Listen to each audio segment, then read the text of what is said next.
वाहन चालक कल्याण संगठन ने किया प्रदर्शन। जिले के रिक्शा स्टैंड पर मंगलवार को वाहन चालक कल्याण संगठन के लोगों ने प्रदर्शन किया और चालकों के भविष्य के मद्देनजर राष्ट्रीय चालक आयोग गठन करने हेतु पत्र जिलाधिकारी को सौंपा। इस प्रदर्शन में पूर्वांचल के साथ ही कई प्रदेशों व दिल्ली के संगठनों के लोग भी शामिल हुए। इस दौरान मीडिया से बात करते हुए दिल्ली से आए सुमीर अंबावता ने कहा, देश के तमाम संगठनों के माध्यम से वाहन चालकों के हित में आपको अवगत कराना चाहता हूं कि देश भर के चालकों के भविष्य एवं परिवार के पालन पोषण हेतु सड़कों पर आए दिन समस्या बढ़ती जा रही है, जो कि देश भर के सारथी चालकों के लिए गंभीर विषय है। जैसे कि पुलिस एवं ट्रैफिक पुलिस, परिवहन विभाग एवं ट्रांसपोर्टरों व व्यापारियों के द्वारा अत्याचार, शोषण व प्रताड़ित किए जाने जैसी घटनाएं घटित हो रही हैं। सरेआम सामाजिक स्तर से लेकर के न्याय, सुरक्षा, रोजगार के तहत उसके अधिकारों का हनन किया जा रहा है, जिसके कारण आर्थिक एवं मानसिक प्रताड़ना झेलने के लिए मजबूर है, जिसकी वजह से देश भर के सभी राज्यों में अपने परिवार के पालन पोषण हेतु अपनी जिंदगी सड़कों पर अत्याचार एवं असामयिक दुर्घटना के जरिए जिंदगियां खत्म हो रही हैं, जिस पर केंद्र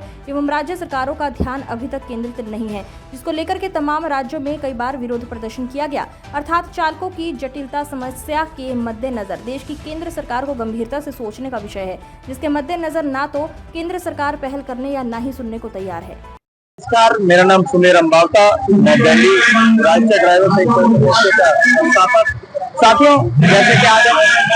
आजमगढ़ की पावन धरती पे आए और ये एक हमारी कड़ी है,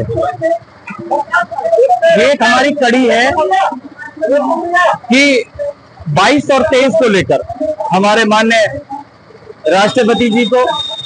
हमारे माननीय प्रधानमंत्री जी को,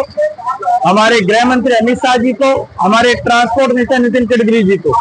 और उच्च न्यायालय को हमने एक पत्र के द्वारा देश के 28 राज्य 9 केंद्र शासित प्रदेशों के द्वारा वहां पर अपनी मांग पत्र देकर ये आवाज उठाई कि देश का जो चालक है, जो ड्राइवर आयोग, ड्राइवर वेलफेयर बोर्ड पर पिछले कई वर्षों से अपनी आवाज प्रबल तरीके से सरकार के सामने और अन्य राज्यों में अपनी आवाज उठाता चला आया। आज हमारे साथी, हमारे पाठक जी, हमारे श्रीचंद यादव जी और अन्य देश के अन्य पदाधिकारी जैसे कि हमारे राष्ट्रीय अध्यक्ष नारायण स्वामी जी, हमारे उपाध्यक्ष रमेश देशमुख जी, हमारे महासचिव रवि राठौर जी, हमारे सचिव हमारे प्रदीप जी, कोषाध्यक्ष हमारे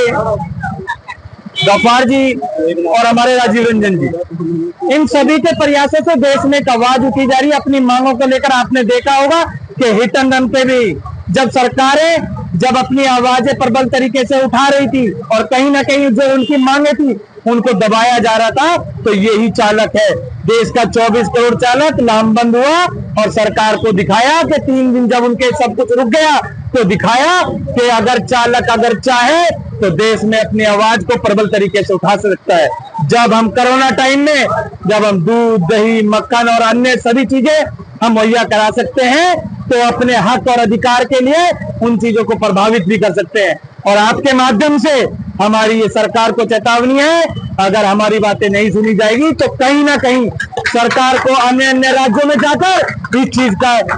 बरपाया करना पड़ेगा और हर संगठन की आवाज उनको सुननी पड़ेगी, जिससे कि सरकार को 24 करोड़ चालकों की ड्राइवर आयोग, ड्राइवर वेलफेयर बोर्ड की मांग को लेकर सरकार को सुनना होगा। और आज तो ये लड़ाई है, अभी तो बहुत लड़ाई है। आप सभी मीडिया कर्मियों का बहुत बहुत धन्यवाद, जो हम सभी चालकों की आवाज बनकर आप आगे उड़े हैं। धन्यवाद आपका। सुने।